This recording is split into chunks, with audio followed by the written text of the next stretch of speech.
Eina plötan sem hún tókst upp, hún kom út árið 1980 Já. og heitir Ísbjarnar blues. Já. Segðu mér aðeins frá því. Já, Ísbjarnar blues.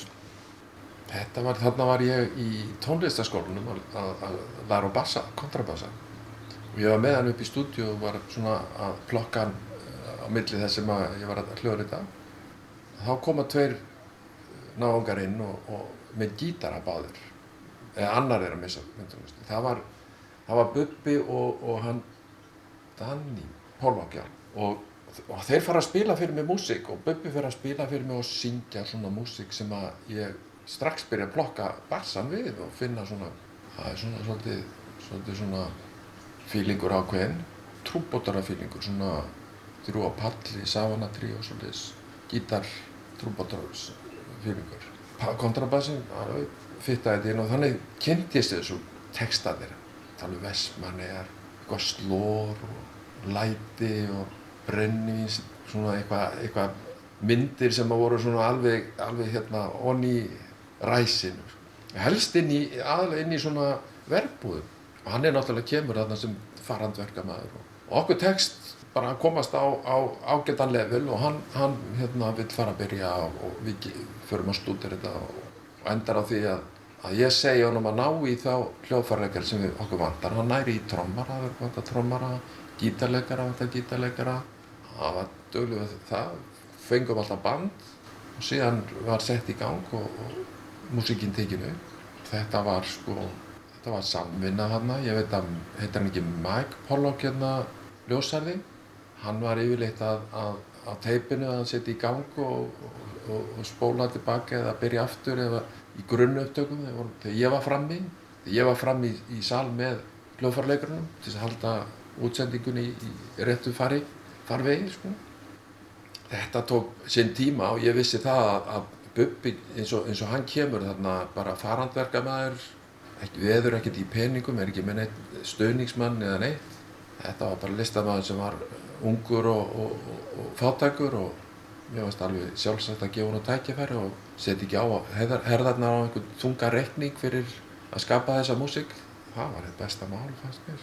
Samt fannst mér svona svolítið skrítið að Svavar var svona svolítið ergilegur út í þetta. Hann hefði átt að vera svona svolítið mikill businessmaður og séð það að hann hafi getað keypt þarna ódýra vöru og selt alveg tonn af þessu þó að vera ekki nema eitthvað smávegis. Þá hafði hann samt farið úr gróða, en gróðin sem hann hefði fengið, hann hefði gripið þessa ætti og sagt ég gefið þetta út og setti Ísbjarnarblúsinn út. Hann hefði svolítið stór grætt. Það hefði verið business bara. En hver gaf þessa plötu út? Hann hérna í Iðun, hann Jóhann. En lögin og svona stemmingin af plötunni, Já.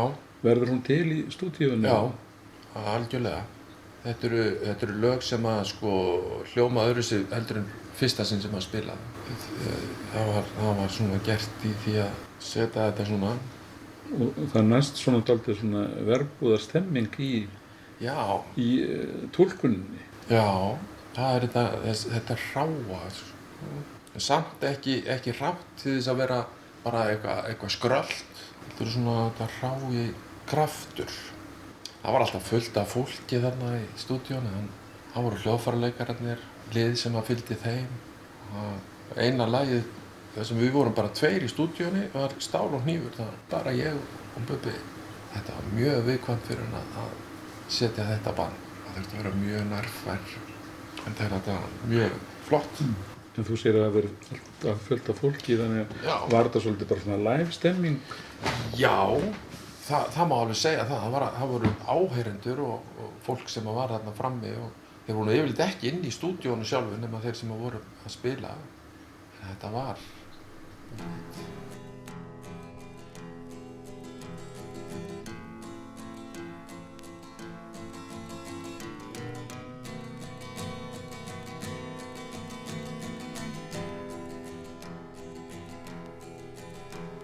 Þegar ég vaknaði morguninn þú komst inn til mín.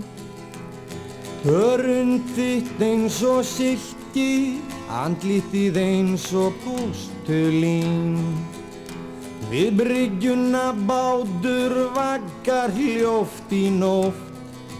Mun ég deyja, mig dreymdi dauðinn, sagði komdu fljótt, það svo margt sem ég ætla þér að segja. Ef ég drukkna í nótt, ef þeir mig finna, þú getur komið á mig sótt, þá vil ég á það minna. Stál og hnífur merki mitt, merki farand verkamanna. Þitt var mitt og mitt var þitt meðan ég bjó á meðal manna.